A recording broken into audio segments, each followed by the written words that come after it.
C'est par le biais de ce thème interrogatif, Congo, terre d'investissement, que le groupe Vox Media affiche son ambition de contribuer au rayonnement du secteur économique congolais. Nous avons tous compris à la fin que c'est une question qui tient à cœur et les entrepreneurs, donc tous les acteurs, ceux du secteur public, du secteur privé, de la société civile, donc tous ceux qui travaillent pour le développement de notre pays. Au nom du groupe Vox Media, au nom du président directeur général, M.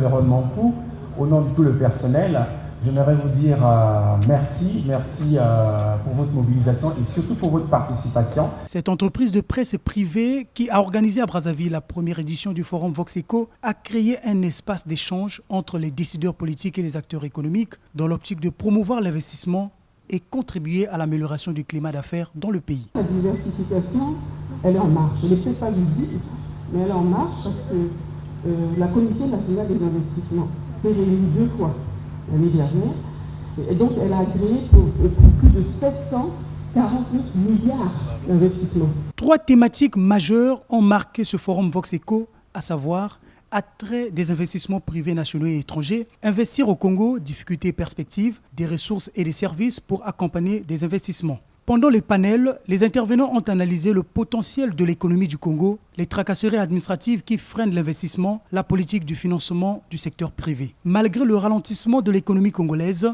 les panélistes croient que le Congo reste un pays attractif et propice à l'investissement. En termes d'investissement, voilà, le groupe y croit, puisqu'on se déploie dans la partie divertissement avec des salles de spectacle. On commence avec 3 salles au Congo. On se déploie également dans l'Internet, avec très bientôt le lancement de notre offre. Ce sont des secteurs variés. Au Gabon, on ne peut pas importer de tout ce qui est consommé au Gabon et produit localement et consommé localement. Au Congo, la production locale n'est que de 4 à 5 œufs par habitant. Je doute que notre alimentation soit différente de celle du Gabon. Ça veut dire que ce gap est apporté par les importations. Oui. Sauf que ce sont des importations non maîtrisées, de mauvaise qualité, avec une chaîne de froid, une chaîne de conservation qui n'est pas du tout maîtrisée. Au sortir de ce rendez-vous, quelques participants ont apprécié l'initiative de Vox Media. Le Congo, en dépit de ses difficultés, nous sommes d'accord pour le dire, reste et demeurera toujours une destination d'investissement. Nous devons, à travers ce genre de rencontres, arriver, comme disent les anglo-saxons, think global, à penser global. Ce que Vox Media vient de faire est extraordinaire, c'est très encourageant. Et c'est justement ce que nous souhaitons. Il faut que les journaux, la presse d'une manière générale, accompagnent l'économie nationale. Il ne faut pas seulement faire de la presse politique.